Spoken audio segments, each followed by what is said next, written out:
have too much information than too little. In Hartford, Connecticut, Brian Burnell, NECN. All right, Brian, thanks. A treasure hunter is asking a Boston judge for permission to go after a famed buried treasure off the Massachusetts coast. NECN's Greg Wayland joins us live in the newsroom with the story. Greg? Well, John, that treasure hunter owns a company called Martha's Vineyard Scuba Headquarters. And that famed treasure is not so famous as you might think. It's believed to be deep in the wreck of a ship called the RMS Republic. She was 570 feet long and very luxurious. Her dark fate was somehow forgotten, much like the valuable cargo she was rumored to contain. Now the White Star Line's RMS Republic lies 270 feet down in the Atlantic, 50 miles off Nantucket. In January 1909, she was bound from New York to Mediterranean ports when she collided in dense fog with the Italian liner SS Florida.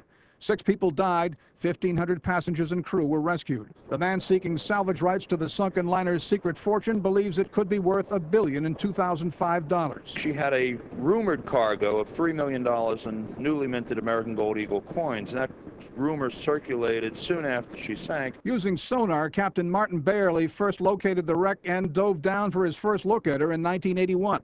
He says she's in pristine condition. And that's very unusual for wrecks. Most wrecks in the New England area or along the coast of the United States in general were depth charged or wire dragged during the wars so that they could not be used by enemy U-boats to evade sonar detection. The Republic was advertised as palatial and made many runs between Boston and Europe. Bayerle claims the loss of her alleged gold coin cargo may have been concealed at the time by White Star. He's convinced it's there.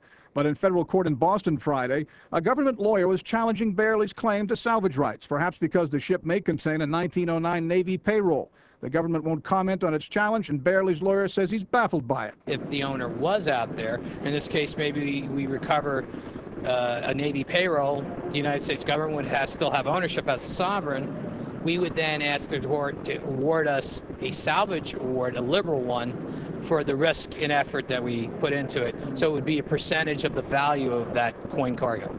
The Republic, by the way, was advertised by the White Star Line as unsinkable. They would make the same claim 4 years later for another famous ship, the Titanic.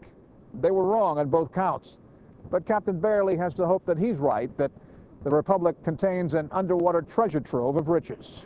We're going to head out to the right. Other people do Bayerle's diving for him now, but the bounty would be his. And Bayerle has already pulled up some treasures from the Republic, including cases of wine and beer. And this ship's huge anchor is in the Fall River Maritime Museum. And U.S. District Court Judge Nancy Gertner must decide whether the scuba diver captain's 30-year investment of time and money should earn him exclusive salvage rights to that wreck. In the newsroom, Greg Wayland, NECN. Now, weather on the 6s on NECN.